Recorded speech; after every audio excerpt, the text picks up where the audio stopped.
Hello, it's Jennifer Savari, and today I'll be sharing a card that I made using the brand new dies from Poppy Stamps called Tall Sketch Daisies. There are 3 dies in this set, the 2 largest flowers on the right and then the small grouping on the left there. I'll be keeping these together as a group to die cut, but then I'll also use individuals for the white on white look. I'm using a 4.25 by 8.5 inch card base scored at 4.25 inches, and it's going to be kind of a square card with a white layer over top. And then along with that white layer, I'll go ahead and put just a tiny little strip of a teal-y color along the sides. So I just die cut a little bit of off center there because I'm going to be putting a white flower off to the right there. But I just die cut and saved the negative pieces so that I could add those little pieces back in at the bottoms of the flowers there. You'll see in just a minute.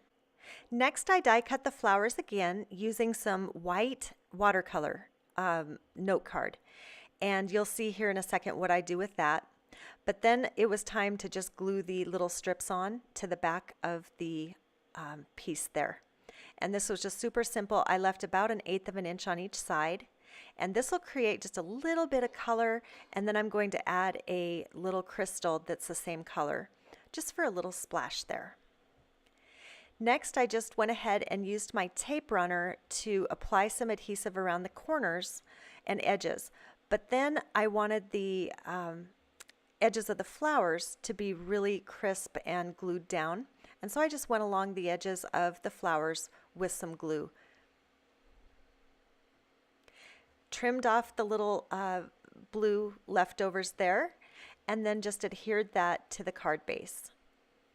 Next, it was time to apply the flowers here, and I love how using a watercolor white on cardstock white gives it just a little bit of texture, and it gives it that soft, cushy look.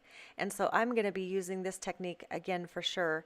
And notice also how I was able to just curve the little stems just a little bit and add a little bit of variety. And then I just simply added in those negative pieces, and the base of the card was finished.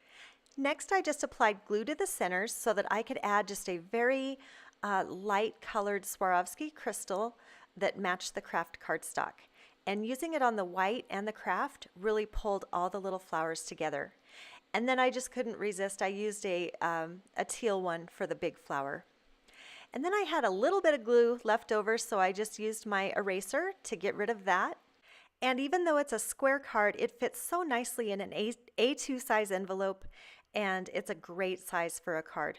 And once again, I just really love the simplicity of these dies paired with a little bit of Kraft cardstock and a little sparkle, and I really loved this card. And most of all, it was fun to make. I hope you give it a try. And thank you so much for stopping by today. I will see you again soon. Have a great day.